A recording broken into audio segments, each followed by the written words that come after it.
안녕. 할부지는 심영준 감독이 연출한 다큐멘터리로 에버랜드에서 사랑받고 있는 판다 가족의 이야기를 담고 있다. 주연으로는 푸바오, 아이바오, 러바오, 노이바오, 후이바오가 등장하며 그들을 돌보는 3명의 주키퍼가 함께 출연한다.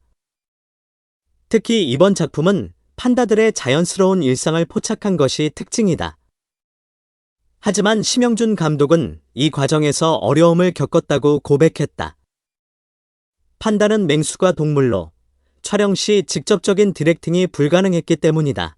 심 감독은 영화 촬영 후 주연 배우들과 함께 술 한잔하며 회포를 풀 수 없었던 아쉬움을 언급했다. 그는 다큐멘터리는 기획할 수는 있어도 예측은 불가능한 작업이라 어렵다고 말했다. 따라서 감독과 촬영팀은 에버랜드 판다월드 내실에서 매일 촬영에 임했다. 그들은 개봉일조차 알지 못한 채 에버랜드 유튜브 채널과 동물농장, 푸바오와 할부지, 팀과 함께 해야 했다. 이러한 상황 속에서 심 감독은 촬영이 지속되면서 더 많은 책임감을 느꼈다고 말했다. 판다들은 소리에 민감하기 때문에 촬영 중 발생할 수 있는 소음에도 세심한 주의가 필요했다. 심 감독은 주키퍼들의 일상 모습을 찍는 것도 쉽지 않았다고 설명했다. 특별히 요청드린 부분은 없었지만 최대한 현장에 오래 머물며 촬영하려 노력했다고 덧붙였다. 감독과 제작진의 진심이 통한 것일까? 주키퍼 강바오는 그들과 가까워지며 어느 순간 촬영에 협조적이었다. 강바오의 빠른 걸음에도 불구하고 심 감독과 스태프들은 그를 따라가며 꾸준히 소통을 이어갔다. 결국 강바오는 그들을 집으로 초대하는 등 더 많은 장면을 허용했다. 이 과정에서 주키퍼들의 가족 이야기도 자연스럽게 다큐멘터리에 담기게 됐다. 푸바오의 중국 송환이 확정된 후 현장에는 더 많은 취재진이 몰려들었지만 강바오는 긴장하는 푸바오를 위해 스태프 외 모든 이들을 내보냈다. 그 순간 영화팀만이 남아 촬영을 계속할 수 있었다. 러바오는 영화에서 귀여운 매력을 발산하며 중요한 역할을 했다. 특히 판다 중에서도 사람을 좋아하고 애교가 많은 성격으로 강바오와 활발하게 소통하며 영화의 포인트를 만들었다.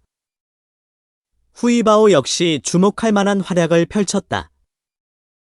후이바오의 난동 장면은 영화의 예고편에도 등장하며 많은 기대를 불러일으켰다.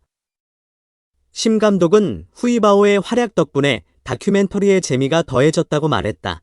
심 감독은 제작 초기부터 판다들의 안전을 최우선으로 고려했다. 촬영 과정에서 붐 마이크를 사용하는 것에 대한 주키퍼들의 반발이 있었지만 시간이 지남에 따라 그들 역시 촬영에 적응하게 되었다. 이처럼 제작 과정에서 발생한 수많은 어려움에도 불구하고 감독은 촬영을 통해 진정한 다큐멘터리의 묘미를 깨달았다. 그는 러바오와 후이바오 덕분에 영화의 재미를 느끼게 됐다고 웃으며 말했다. 결국 안녕. 할부지는 다큐멘터리의 특징을 살려 예상하지 못한 순간들로 가득 찬 작품이 되었다. 판다 가족의 자연스러운 모습을 담으려는 제작진의 노력과 주키퍼들과의 신뢰관계가 만들어낸 감동적인 이야기들이 영화 속에 잘 녹아있다. 영화 안녕. 할부지의 심영준 감독이 직접 말한 러바오와 후이바오의 활약은 그 자체로 다큐멘터리의 진정한 재미를 보여준다. 이 작품은 다큐멘터리의 형태를 넘어 자연과 동물의 관계 속에서 펼쳐지는 감동적인 순간들을 조명하며 관객들에게 깊은 여운을 남긴다. 심 감독은 이 작품을 통해 러바오와 후이바오가 단순한 동물 캐릭터가 아니라 그들의 이야기와 일상이 다큐멘터리의 중요한 축이 되었다고 강조했다. 특히 판다의 일상적인 모습과 그 속에서 드러나는 다채로운 감정은 많은 관객들에게 신선한 충격을 안겨주었다. 처음에는 단순히 동물들의 모습을 담으려 했지만 촬영을 하다 보니 그들이 보여주는 감정과 행동이 예상을 뛰어넘는 재미를 주었다며 심영준 감독은 다큐멘터리라는 장르가 얼마나 흥미로울 수 있는지 깨달았다고 설명했다. 러바오와 후이바오의 자연스러운 모습은 카메라 앞에서 특별한 연출 없이 그대로 담겼으며 이러한 점이 이 작품을 더욱 특별하게 만들었다. 판다들이 보여주는 일상적인 행동은 때로는 유머를, 때로는 감동을 자아내며 관객들을 자연스럽게 이야기 속으로 끌어들였다. 심 감독은 러바오와 후이바오가 보여주는 순간순간이 마치 준비된 연출처럼 완벽했다고 말했다. 이 다큐멘터리는 특히 판다들이 처한 환경과 그들의 서식지를 보호하는 문제에 대해 깊이 생각하게 만든다. 심영준 감독은 이러한 자연 다큐멘터리가 단순한 감상에서 끝나는 것이 아니라 시청자들이 자연 보호에 대해 다시 한번 생각하게 하는 계기가 되기를 바란다고 전했다.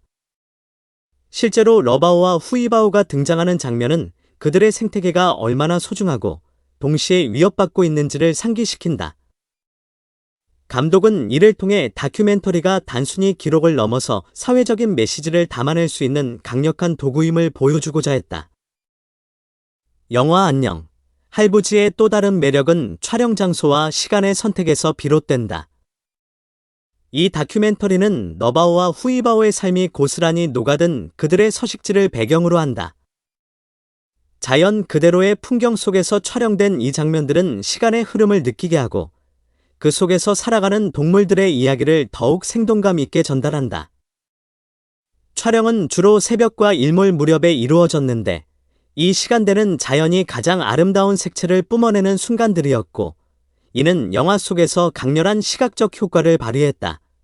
또한 심 감독은 이 영화를 통해 자연 다큐멘터리의 가능성을 넓혔다. 그는 자연 속에서 일어나는 일상적인 순간들이야말로 가장 큰 이야기가 될 수 있다고 믿었고 실제로 이 작품을 통해 그러한 믿음을 현실로 만들었다. 러바오와 후이바오의 일상이 어떻게 다큐멘터리의 스토리로 이어졌는지에 대한 감독의 해석은 관객들에게 새로운 시각을 제공한다. 심영준 감독은 러바오와 후이바오가 보여준 연기에 대해 많은 찬사를 아끼지 않았다. 그는 그들은 어떤 지시나 연출 없이도 그들의 이야기를 몸소 보여주었다고 말하며 판다들의 자연스러운 행동을 관찰하는 것만으로도 다큐멘터리의 본질을 깨달았다고 덧붙였다. 또한 러바오와 후이바오가 서로 교감하고 의사소통하는 방식은 인간과 동물의 경계를 넘어서 다큐멘터리라는 매체를 통해 관객들에게 감동을 선사했다. 안녕. 할부지는 단순한 자연 다큐멘터리가 아니다. 이 작품은 심영준 감독의 철저한 관찰과 연출 아래 판다들의 일상 속에서 빚어지는 다양한 이야기를 담아내며 관객들에게 웃음과 감동을 동시에 선사한다. 그들이 보여주는 일상 속 순간들은 단순히 귀여운 동물의 모습이 아닌 삶의 일부로서의 자연을 다시 생각하게 만든다. 결론적으로 심영준 감독이 말한 러바오와 후이바오의 활약은 단순한 동물 다큐멘터리의 한계를 넘어서 자연의 아름다움과 생명력을 생생하게 전달하는 힘을 가지고 있다. 이 작품은 다큐멘터리 장르에 대한 새로운 인식을 심어주었고 많은 관객들에게 자연을 더욱 가까이 느끼게 하는 소중한 기회를 제공했다. 자연과의 공존을 다룬 이 다큐멘터리는 단순히 기록에 그치지 않고 우리의 일상 속에서 자연의 중요성을 깨닫게 만드는 매개체로서 기능했다.